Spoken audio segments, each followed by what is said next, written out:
2 decades, the Local Sightings Film Festival has featured films and filmmakers from around the Northwest. This year's festival kicks off later this week with walks down memory lane, as well as the newest releases that they'd like us to see. Please welcome Northwest Film Forum Executive Director Courtney Sheehan. Welcome back. How are you? So let's talk about this. It is a really cool walk down memory lane with an anniversary and bringing back a very famous documentary.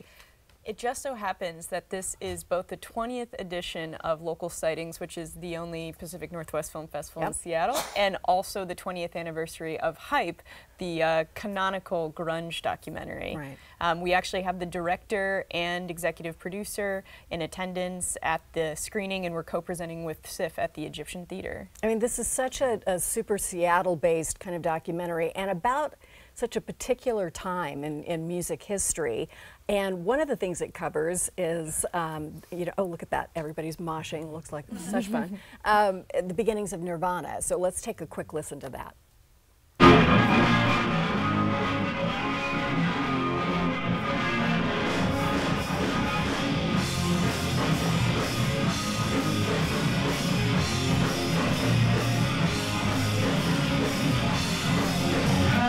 Nirvana kind of came out of left field, namely Aberdeen, which is a town sort of out in the middle of nowhere.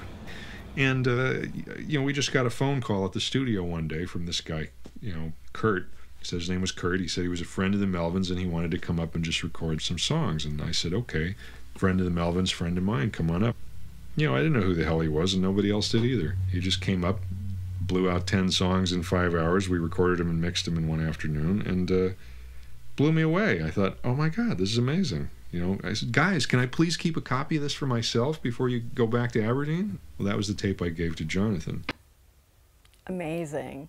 It's all this stuff that you just don't know, and that makes the songs and the history of it so much richer when you know this. And fun fact, that first ever performance of Smells Like Teen Spirit was actually shot by one of our longtime board members at Northwest Film Forum. No way. The executive producer of the film's also on the board. So it really, the film exemplifies the spirit of the forum, which is all about discovering local talent. Right. Will they be talking about this at any point? Oh yeah, there will be a great gang of local luminaries at the screening. Good. I have questions for them. Okay, so some new offerings. Let's talk about Buzz 14. So this is a fascinating documentary from a Portland filmmaker about the time that during the Cold War, his grandfather accidentally crashed a B-52 bomber about 90 miles outside of D.C. that was carrying thermonuclear weapons and somehow did not blow up the eastern seaboard. Good grief. Okay, true story, right? True story. Actually happened. Okay, Buzz 14, we're looking at pieces of that. 6 dynamic laws for success in life, love, and money. This is so fun. It's a comedic neo-noir from the great state of Idaho, and it's about an ex-used car salesman who finds a book with an encrypted message for how to find a hidden $2.5 million.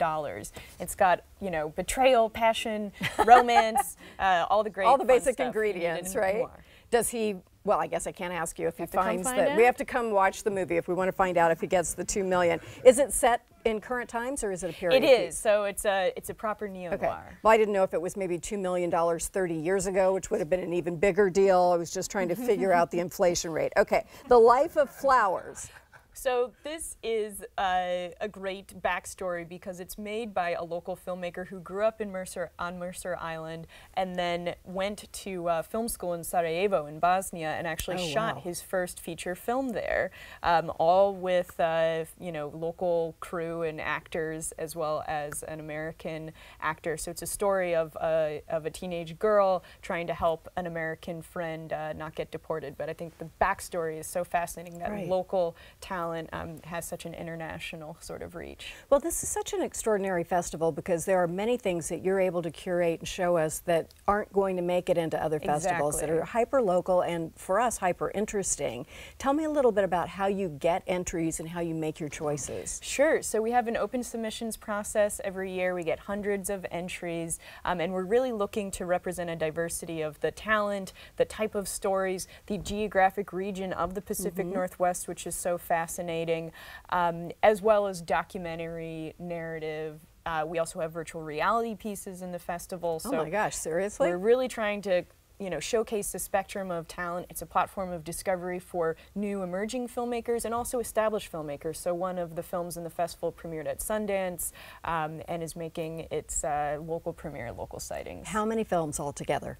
We've got almost 100 films in the festival this year. And so for the virtual reality, the VR things, do you come in and you've got the little apparatus for us to put on? This Saturday you can come and see 4 virtual reality pieces, some of which were shot right here in Seattle, like one in Vito's Lounge actually. Really? Just up the street, yeah. That's crazy. So do you have any favorites? Something we should be watching out for that you've already seen? Speaking of virtual reality, I am so excited to see a sort of live performance that's happening during the festival this Sunday by Zoe Juniper, really acclaimed local performance group, and they are combining 360 and virtual reality with discussion and sacred harp singing that will happen at the theater. Wow. So it'll be a real experience. An experience was the word I was going to use. And so where are all of the venues? Not all of them, but give us a general geographic idea. Just about everything's happening at Northwest Film Forum in the heart of Capitol Hill on 12th Ave between Pike and Pine, and then the hype screening will be at the Egyptian just right around the corner. Good, we can get there easily. Thank you so much. This sounds like such fun.